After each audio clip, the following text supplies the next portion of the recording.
各位评委们、老师们、同学们，大家好，我叫李兰，我是孔子学院的一名大学生。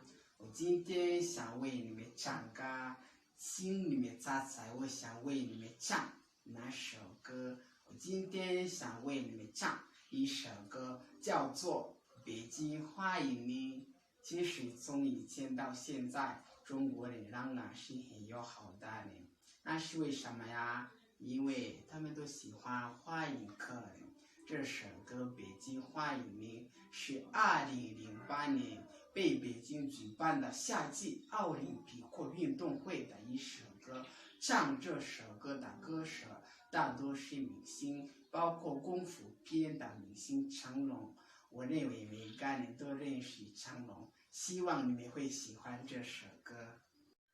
迎接另一个惊喜，带来全新空气，继续改变气味不变，朝向飘满情意。我家的门常打开，开放怀抱等你，拥抱过就有了默契，你会爱上这里。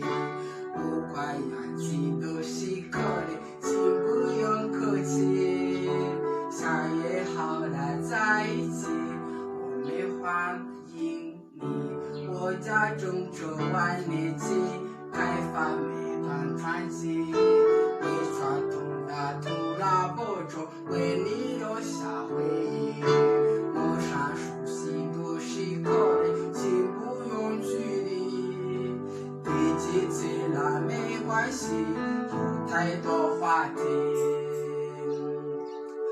北京欢迎你，为你开疆辟地，有多种的美丽充满着朝气。北京欢迎你，在太阳上飞下呼吸，在黄土地刷新香气。我家的门常打开，开放天地，岁月绽放青春笑容，一切就开启。天大地大都是朋友，请不用客气。花语是期待笑意，只为等待你。北京欢迎你，下一